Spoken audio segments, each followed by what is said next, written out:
Hello everyone, welcome to the For 2020 Digital Agricultural Webinar Series Part 2.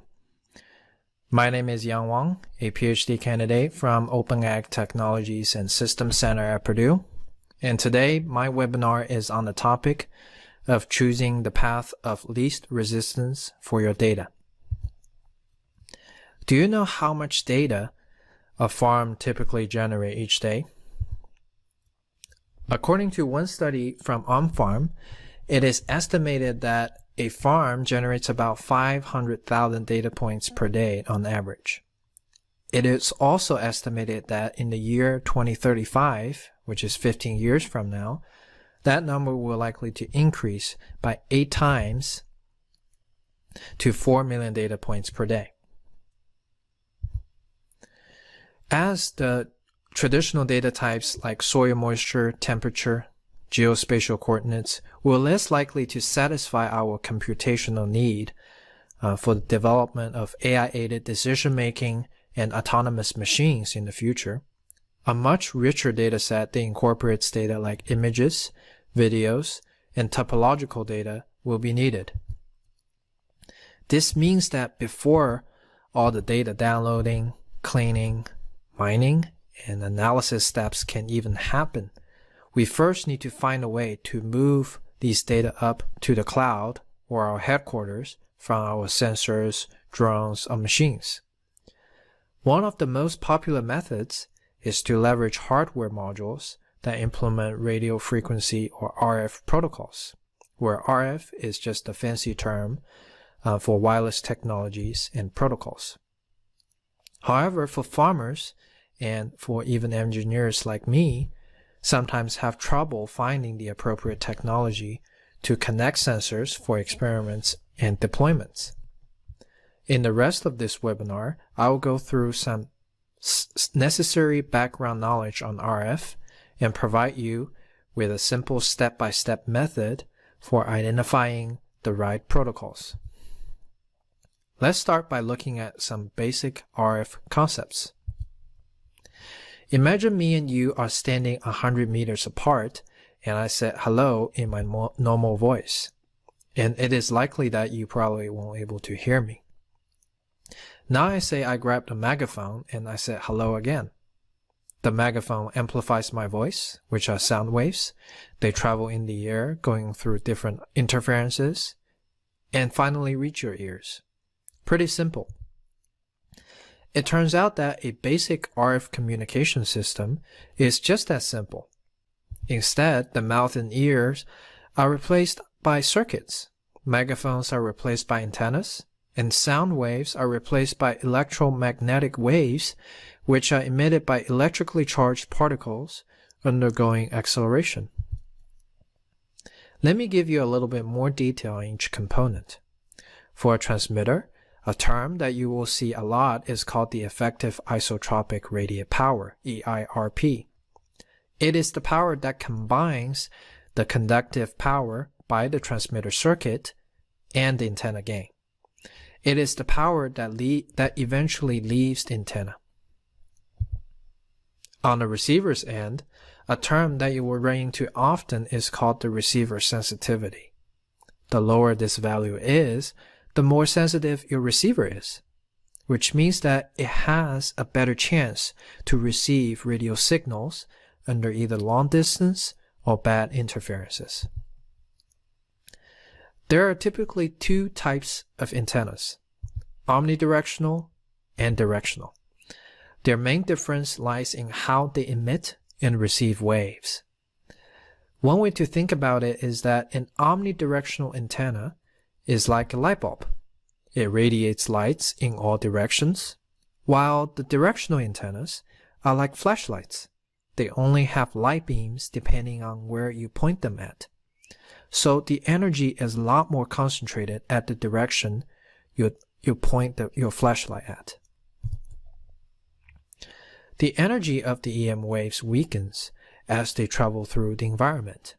This is referred as path loss. For the environment, although we don't typically have tall buildings, cars, and humans as interferences, we do need to take into consideration that in rural areas, we have different topologies, vegetations, and machines.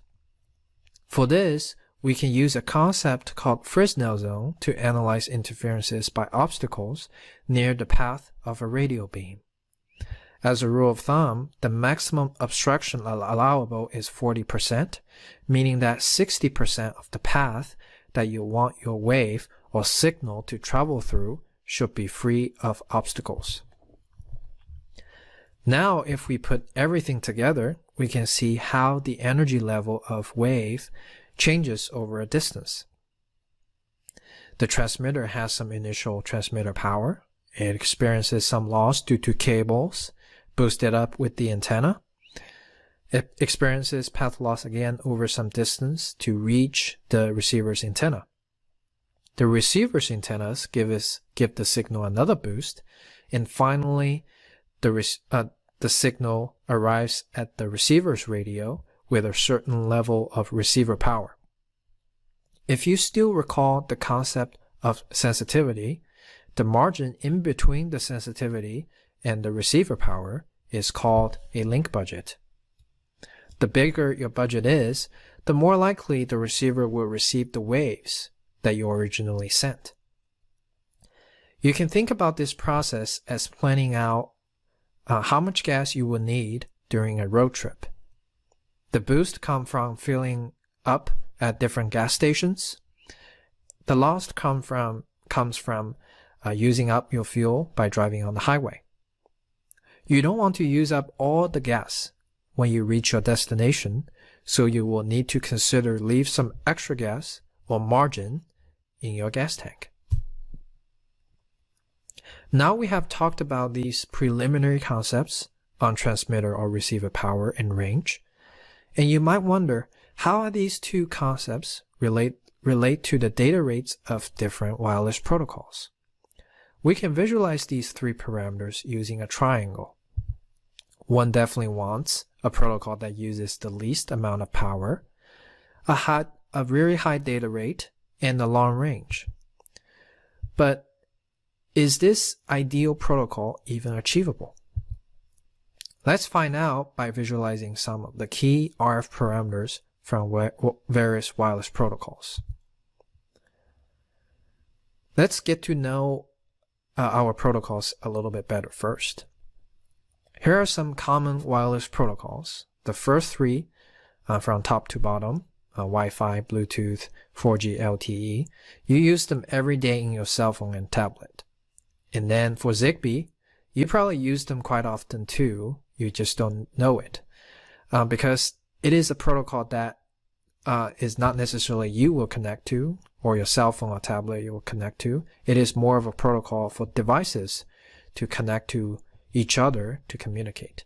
For example, for your smart light, your smart thermostat, or your smart door locks, use this protocol.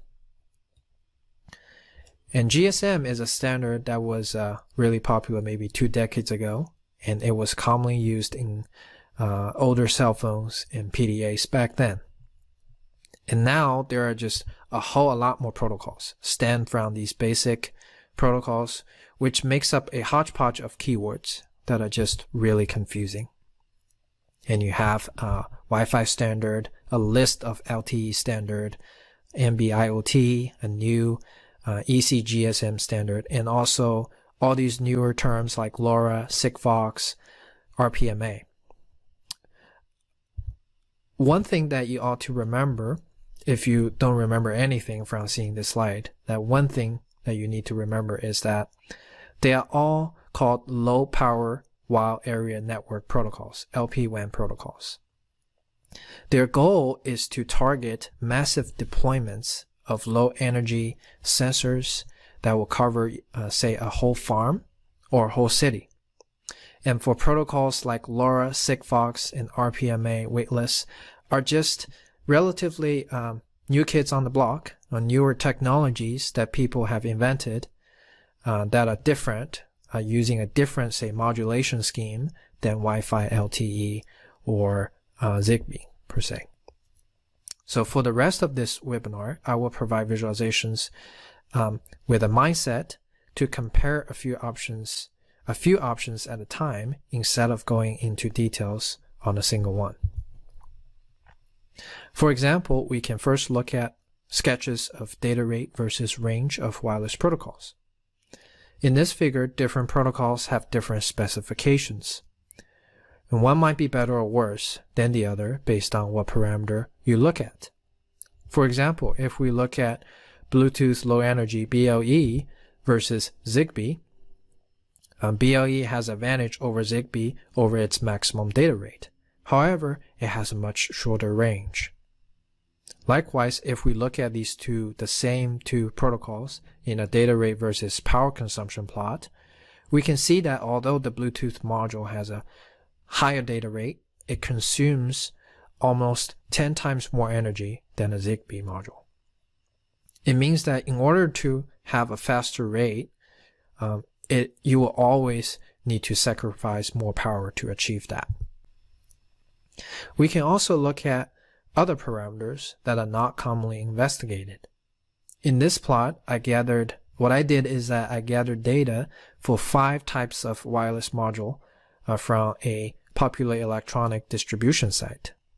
These dots can come from different modules, and I visualized their data rates and link budgets.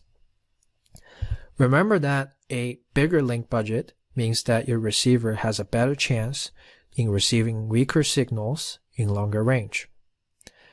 This explains why the data points from the LoRa modules are mostly concentrated on the top part of the figure, since they are known for their exceptionally long communication ranges. We can generate similar plots on current consumption versus data rate and sensitivity. As one would expect, since Wi-Fi modules have the highest data rate, they will consume much more energy than other modules. And since, say, LoRa receivers are designed to have low sensitivities and data rates, they require less energy to transmit and receive. What we learned in this series of visualization is that the perfect protocol doesn't really exist. It's all about trade-offs. Faster data rate often means high power and short range. For example, Wi-Fi has high data rates which are suitable for applications that would need a high data throughput. But its high power consumption limits this protocol to be useful only for applications that operates on mostly outlet or rechargeable power supplies. And on the other hand, say long range means low power, but it comes with slower data rate. For instance, the LoRa modules, it has long-range communication capability with ultra-low power consumption. It means that the module could last for years even on a simple watch battery. However, its data rate is low, which means that it will suffer if you plan to use this module to upload huge chunks of data. Now we have learned quite a lot about what parameter we need to pay attention to. Let's see how we could use these concepts to do some DIY comparisons among different protocols. Let's start with a simple exercise. In the old days, you probably remember the time when you switched onto a channel on the TV that is just static. It turns out that some of these channels are unused frequency spectrum in radio frequency between TV stations are referred to as white spaces. And there is a newer technology called TV white spaces, which companies are trying to use to send data on these unused frequency spectrums. And say you want to compare TV white space technology with other protocols in terms of data rate and range. And in this particular exercise, we just used the figure from the previous slides. Where should you start? First, let's pause and think about what you would do when you try to buy a new piece of equipment, say a tractor. What will you do? It is likely that you will go to a manufacturer's website and get some machine spec and compare with either the one that you want to replace or the ones from other manufacturers. For wireless protocols, we will do the same thing. If we want to compare TV white space with others, we will start by gathering data from the datasheet of an existing TV whitespace module. For example, this is a screenshot of a datasheet that can be easily found by typing in on Google and searching the key term TV whitespace module. You can save it and pick out the information that you want. In this case, it will be the data rates and range. And after you put these values onto our figure, you can instantaneously see that, wow, TV whitespace is better than all of this. But don't be misled by just one plot. The catch is that the protocols like the LTE Cat 1, Cat 0, NB-IoTs are all low power protocols. Remember, LPWAN protocols. But TV whitespace is not. So although TV whitespace has better range and data rate than most of these, than all of these modules, it probably will fall short in terms its power consumption. And following the same procedure as you could imagine, we can compare and put more protocols on this picture for comparison. And I need to point out that although this method is heuristic and not 100% accurate, it gives us an intuition to validate if a protocol or a module should be even considered. We can apply this method to an even more realistic scenario. Say I want to test some weather stations in one of my fields, and the node data will be uploaded to my gateway device in my farm office approximately 1 mile away once per day, and I want the weather stations to last for at least 4 months on a 1000 milliamp hour battery, which is equivalent to a typical cell phone battery nowadays. And say I have narrowed it down to 4 wireless modules, each representing a different protocol. And first, the keywords in our problem statement can help us narrow our focus.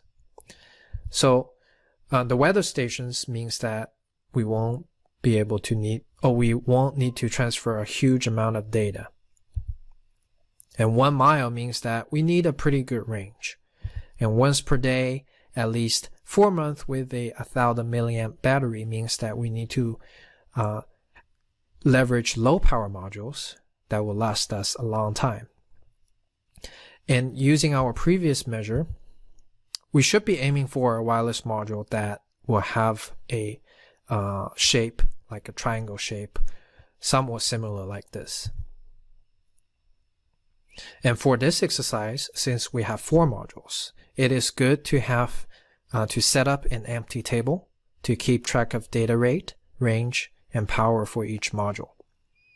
And the power measure we used for this exercise is the average power consumption in transmission mode in the unit of milliamp. Then we can start filling in the blanks. And for some modules, in this case the ZigBee module, we are very lucky. The information are already there. All we need to do is just copy and paste these values to our table. But for most of the times, we are not so lucky.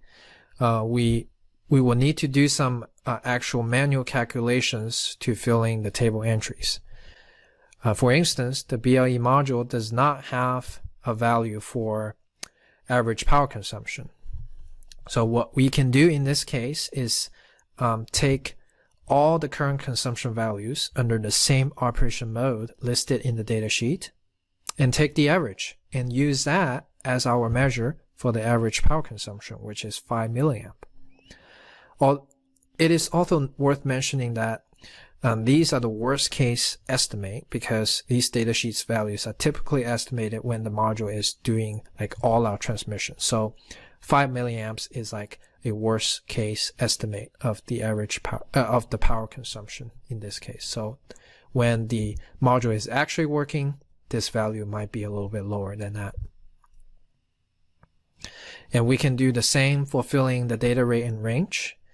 And from the datasheet, we can see that it has only one output value and 4 different receiver sensitivity values under 4 data rates. It might seem a little bit tricky, but what we can do here is to split the rows into 4 columns, since we have 4 data rates that will correspond to 4 range values. And in the wireless communication realm, we can use a model called free space path loss model to estimate the range based on a link budget value and a baseband frequency value. Although this model is really naive, it does not really consider any potential obstacles when the EM waves travel. It can give us a ballpark estimate of the range. So we can compute the link budget from the output power, the force sensitivity value, and the baseband frequency of BLE, the Bluetooth Low Energy, which is a regularized standardized value.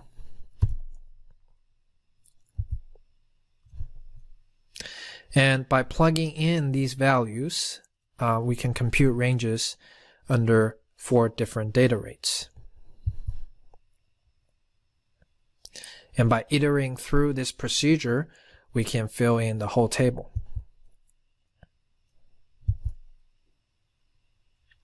And for comparing the modules, we need to translate keywords into quantities that will help us to eliminate modules that don't fit the criteria. So for a range of 1 mile, which equals to about 1.6 kilometers, this will eliminate the BLE and Wi-Fi module, since their ranges are too short. And for the time constraints, we can estimate that the module needs to be on for 1/12 hour per day for 120 days. And using the battery capacity of 1000 milliamp hour and the average current consumption that we either gather from the datasheet or computed, we can calculate that the ZigBee will last 7 hours in total, and LoRa module will approximately last 11 hours in total. And by running 1/12 hours per day, the ZigBee module will last about 85 days. That is less than our 120 days requirement, and the LoRa module will last around 132 days, which exceeds our requirement. And finally, we have a winner, and the LoRa module will be chosen since it meets all the criteria. And that's how you use some readily available information and perform some simple calculations to choose the appropriate protocol. It's worth mentioning that although this example only narrows down to 1 module, it is possible that by going through these steps, you will have, say, 2 or more solutions that fit the criteria. It can definitely happen. Then what you can do is to take into consideration for factors like costs and market availability for your region, for you to deploy these modules for your experiments and tests.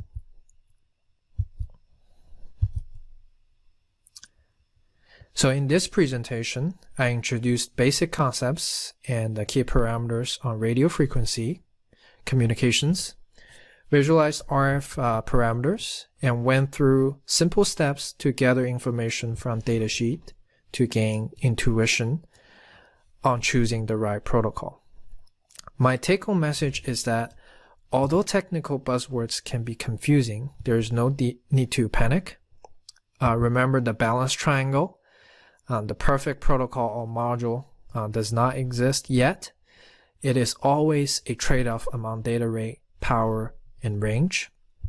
And translate your keywords for your applications to eliminate certain modules or protocols. And then crawl information online, build up your intuition, and compare to find the protocols that offer you the least resistance for moving around your data.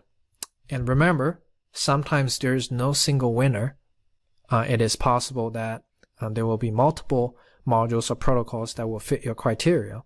And then you can take into consideration of your deployment scenario and costs, and if that technology is available for your region, to determine what will be the best option for you. And these are the references for some of the pictures. And thank you very much for your time. And I hope you enjoyed this webinar. And please ask your questions, and I will try my best to answer.